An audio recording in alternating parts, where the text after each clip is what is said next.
ମୋ ନାଁ ରାଶେଷ ରାୟ ଏବଂ ମୁଁ ଆଉଟ୍ ରାଙ୍କର ଛାତ୍ର ଅଟେ, ଯିଏକି ଆଇଜର ଇନଷ୍ଟିଚ୍ୟୁଟ୍ ଯେଉଁଟାକି ବିଭିନ୍ନ national institute purely for research, ସେ ତା ଭିତରୁ ମୁଁ ଗୋଟେ କ୍ୱାଲିଫାଏ କରିଛି for BSMS in basic sciences. ଏବଂ ମୁଁ ସର୍ବପ୍ରଥମେ ମୁଁ ମୋ ଧନ୍ୟବାଦ ପ୍ରଭୁ ଜଗନ୍ନାଥଙ୍କୁ ଦେବି ଏବଂ ତାପରେ ମୁଁ ଏବଂ ସମସ୍ତ ମୋର କ୍ରେଡ଼ିଟ୍ ମୋର କଣ୍ଟ୍ରିବ୍ୟୁସନ୍ ଯାହା ବି ଅଛି ସବୁର କଣ୍ଟ୍ରିବ୍ୟୁସନ୍ ଆଉ କ୍ରେଡ଼ିଟ୍ ମୋର ଟିଚର୍ ଆଉ ଇନଷ୍ଟିଟ୍ୟୁସନ୍ ଯାଉଛି। ଏହା ମୋର ଗୋଟେ ସ୍ୱପ୍ନ ଥିଲା ଯେଉଁଟାକୁ କି ଟିଚର୍ ମାନେ ଇନଷ୍ଟିଟ୍ୟୁଟ୍ ମିଶିକି ଏହାକୁ ମାନେ ଗୋଟେ ସାକାର କରିଛନ୍ତି। ମୁଁ କାଉନସିଲ୍ କେମିତି ଉତ୍ତୀର୍ଣ୍ଣ ହେଇକି ବାହାରିବି, କିନ୍ତୁ ତାପରେ ମୁଁ ଦେଖିଲି ମୋ ସିନିୟର ସ୍ଥିତି ଦିଦି ଆଉ ଆଶିଷ ଭାଇ ଏମାନେ FMCH ଯେଉଁ ଫକୀରମୋହନ ମେଡ଼ିକାଲ କଲେଜ ବାଲେଶ୍ୱର ଆଉ SC ମେଡ଼ିକାଲ କଲେଜରେ ନିଟ୍ କ୍ରାକ୍ କରି ଥ୍ରୁ ପଢ଼ୁଛନ୍ତି। ଏବଂ ମୋର ବଡ଼ ଭାଇ ରାଜେଶ କୁମାର ପାତ୍ର, ଯିଏକି ICAR ଥ୍ରୁରେ ଆଚାର୍ଯ୍ୟ NG ରଙ୍ଗା ୟୁନିଭର୍ସିଟି ତେଲେଙ୍ଗାନା ସେଇଠି ଏବେ କରୁଛନ୍ତି। ତାପରେ ମୁଁ ଭାବିଲି +2 ପରେ ମୁଁ ଏଇଠି ହିଁ କଣ୍ଟିନ୍ୟୁ କରିବି। ଏଠି ଆହୁରି ମୋର ଗୋଟେ ପ୍ଲସ୍ ପଏଣ୍ଟ ରହିଲା କି କାରଣ ଏନଭାୟରମେଣ୍ଟଟା ବହୁତ କାମ୍ ଆଣ୍ଡ କ୍ୱାଇଟ୍ ଆଉ ଟିଚର ମାନେ ବହୁତ ସପୋର୍ଟିଭ୍। ଆପଣ ଯେତେବେଳେ ପାଇବେ ବି ଆପଣ ଟିଚରମାନଙ୍କ ଡାଉଟ୍ କ୍ଲିୟର ପାଇଁ ଆପଣଙ୍କୁ ଏମିତି କିଛି ସିଡ୍ୟୁଲ୍ କରିବାକୁ ପଡ଼ିବନି। ଆପଣ ଯେତେବେଳେ ଚାହିଁବେ ଟିଚରଙ୍କଠୁ ଡାଉଟ୍ କ୍ଲିୟରିଂ ପାଇଁ କରିବେ, କ୍ଲାସ୍ ନେଇପାରିବେ। ଆଉ ମୋର ବ୍ୟାଚ୍ ଷ୍ଟ୍ରେନ୍ଥଟା ଆମର ବହୁତ କମ୍, ଯେହେତୁ କି ମୋର ପ୍ରପର୍ ଆଟେନସନ୍ ମିଳିପାରିଲା। ୱିକଲି ଆଉ ମନ୍ଥଲି ମୋର ପ୍ରତି ଟେଷ୍ଟ ରହିଲା, ଯାହାହେଲେ କି ମୁଁ ଧୀରେ ଧୀରେ ନିଜର ସ୍କୋରକୁ ଆଉ ମୋର ଯାହା ବି ପ୍ରିପାରେସନ୍ ଥିଲା ମୁଁ ତାକୁ ଦେଖିପାରିଲି ଆଉ ମୁଁ ତାକୁ ଧୀରେ ଧୀରେ ଇମ୍ପ୍ରୁଭ୍ କରିଚାଲିଲି। ଏବଂ ଆଉ ଆଉ ସବୁଠୁ ବଡ଼ ମୋର ଇଏ ରହିଲା ସବୁ ଟିଚର ମାନେ ଯେତେବେଳେ ବି ସବୁ ଟିଚରଙ୍କର ଆଉ ସବୁ ଫ୍ୟାକଲ୍ଟିଙ୍କର ବହୁତ ଇଏ ରହିଛି, କିନ୍ତୁ ସ୍ପେଶାଲି ମୁଁ ପ୍ରଦୀପ ସାର୍ଙ୍କୁ ଆଉ ଦୁର୍ଗେଶ ବିଶି ସାର୍ଙ୍କୁ ମୋର ଅନ୍ତରରୁ ଧନ୍ୟବାଦ ଦେବାକୁ ଚାହିଁବି, କାହିଁକିନା ଯେତେବେଳେ ବି ଲାଷ୍ଟ ମିନିଟ୍ ଯେଉଁ ପୁଷ୍ଟା ମୋତେ ଦରକାର ଥିଲା ମାନେ ଏକ୍ଜାମ୍କୁ କ୍ରାକ୍ କରିବାକୁ, ସେଇଟା ହିଁ ମୋତେ ବହୁତ ହେଲ୍ପ କରିଛି।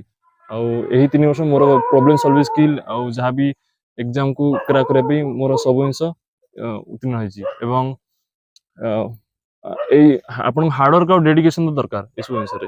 ଆଉ ଆପଣ ଗୋଟେ ବିଶ୍ୱାସ ନେଇକି ଚାଲିବାକୁ ପଡ଼ିବ, ହଁ ମୁଁ କରିବି। ମୁଁ ନିଜର ବାପା ମା ହଉ, ନିଜ ଗୁରୁମାନଙ୍କର ଏବଂ ମୋ ଅନୁଷ୍ଠାନର ମୁଁ ମୋ ଅଞ୍ଚଳ ଯେଉଁ ଆସିଛି ତାର ମୁଁ ଏଇଠୁ ଯାଇକି ମୁଁ ଆଙ୍କୁ ଗୋଟେ ପ୍ରାଉଡ୍ ଫିଲ୍ କରିକି ମୁଁ ଗୋଟେ ନ୍ୟାସନାଲ୍ ଇନଷ୍ଟିଚ୍ୟୁଟ୍ ଯାଇକି ସେଠି ବି ମୁଁ ଆହୁରି ମାନେ କିଛି ଫାଷ୍ଟ ଗୋଟେ ଭଲ ରାଙ୍କ ହୋଲ୍ଡ କରିକି ମୁଁ ଆହୁରି ରିସର୍ଚ୍ଚ ଲାଇନ୍ରେ ଆହୁରି ଆଗମ କରିବି।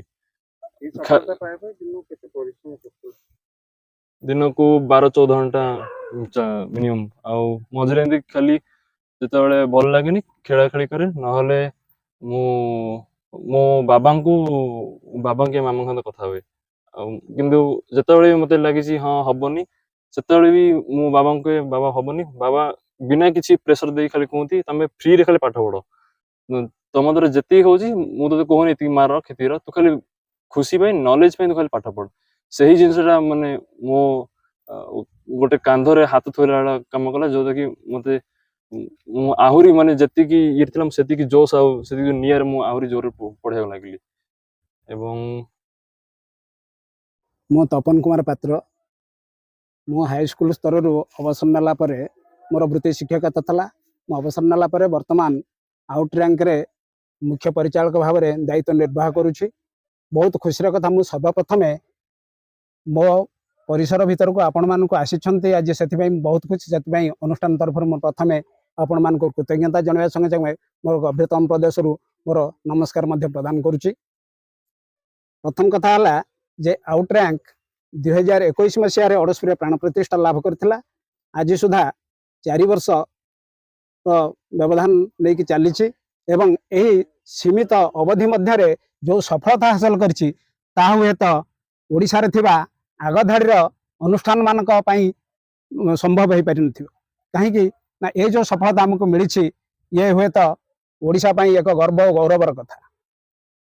ତେଣୁ ଏ ଅନୁଷ୍ଠାନ ଏଇଥିପାଇଁ ବଞ୍ଚିଛି, ଏଠି କିଛି ଅନୁଷ୍ଠାନ ପ୍ରେମୀ ସେମାନଙ୍କର ଡେଡିକେସନ୍ ପାଇଁ ଏବଂ ଶିକ୍ଷକମାନଙ୍କର ଡେଡିକେସନ୍ ପାଇଁ ନିଷ୍ଠାପର ଉଦ୍ୟମ ଏବଂ କର୍ମକର୍ତ୍ତାମାନଙ୍କର ପ୍ରଚେଷ୍ଟା ଶିକ୍ଷକମାନଙ୍କ ନିରନ୍ତର ଶିକ୍ଷାଦାନ ଏବଂ ଉପଯୁକ୍ତ ସମୟରେ ଉପଯୁକ୍ତ ବ୍ୟବସ୍ଥାକୁ ନେଇ ଆଜି ଏ ସଫଳତା ଆମେ ପାଇଛୁ। ତେଣୁ ଶିକ୍ଷାଦାନ କ୍ଷେତ୍ରରେ ଯେଉଁ ମହତ୍ଵ ଉଦ୍ଦେଶ୍ୟ ନେଇକରି ପିଲାମାନେ ଆସୁଛନ୍ତି ବା ଶିକ୍ଷା ଗ୍ରହଣ କରୁଛନ୍ତି ସେ ଶିକ୍ଷା ଆଜି ସଫଳ ହେଇଛି। ରାଜ୍ୟ ସ୍ତରରେ ଏବଂ ସର୍ବଭାରତୀୟ ସ୍ତରରେ ଯେଉଁ ପ୍ରବେଶିକା ପରୀକ୍ଷା ଚାଲିଛି ସେ ପ୍ରବେଶିକା ପରୀକ୍ଷାରେ ଆମ ଅନୁଷ୍ଠାନର 10 ଜଣ ପିଲା ବିଭିନ୍ନ ସ୍ଥାନରେ ସ୍ଥାନିତ ହେଇଛନ୍ତି। ନିଟ୍ରେ ହଉ ବା ଜେଇରେ ହଉ ବା ବିଟେକ୍ରେ ହଉ ଗଭର୍ଣ୍ଣମେଣ୍ଟ ଅନୁଷ୍ଠାନ ମାନଙ୍କରେ ସେମାନେ ଆସନ ସେମାନଙ୍କର ସାବ୍ୟସ୍ତ କରିପାରିଛନ୍ତି। ତେଣୁ ଏ ଅନୁଷ୍ଠାନର ନିରାମୟ ଦୀର୍ଘ ଜୀବନ ମୁଁ କାମନା କରୁଛି ଏବଂ ଆଗାମୀ ଦିନରେ ଗ୍ରାମାଞ୍ଚଳରେ ଯେଉଁ मेधावी छात्र अच्छा से आमे संग्रह करी एठी सेमानकु उपयुक्त शिक्षा दान करी सेमानकु केमती राज्य स्तरीय उच्च स्तर रे तांकर प्रतिष्ठा लाभ करेंगे से आम प्राणपणे चेष्टा पर्यंत जारी रखीचु आगु मध्य जारी रखिबु। धन्यवाद। हाँ मो पुअर सक्सेस तो निश्चित खुशी और ताकू मु केबे प्रेसराइज करने जे नहीं तू एतिक नंबर रखी पढ़ से नंबर पढ़ कहली तू जहाँ पढ़ु खुशी रे कर वो तार बेसिकली तार इच्छा था कि रिसर्च लाइन रे आउ से अन्य गुड़े सी भी क्वालिफाई करिछि किंतु एटा जत नेशनल प्रेजेंस भलो इंटरनेशनल लेवल तार ब्रांड माने ये अछि प्रेजेंस अछि से चाहला कि नहीं मुझे यहाँ बेसिक साइंस पढ़ाई साहय कर बेसी मैथमेटिक्स और इकोनॉमिक साइंस पढ़ाई बहुत इच्छा से कंटिन्यू कर यार सक्सेस डेफिनेटली मुझे चाहिए कि आर जो कुछ मेंटर थे प्रदीप सार आ दुर्गेश बिशी आउ दु जन सार भी थे केमिस्ट्री दे से सौम्य त्रिपाठी सौम्य पट्टनायक से भरोसा होता कि मैंने गोटे मैंने बैकग्राउंड आसुँच बहुत नॉलेजेबल पर्सन थे निश्चित रूप गढ़ी पारे से भरोसा था ही मेंटरशिप दायित्व मुझे तार फल भी आम पाइचु सी जहाँ कर किसी समय से तार बहुत स्वास्थ्यगत कारण बहुत खराब हो गला 2 वर्ष 1.5 वर्ष पढ़ी पारानी बट व्हाटएवर सी जहाँ कर खुशी। धन्यवाद।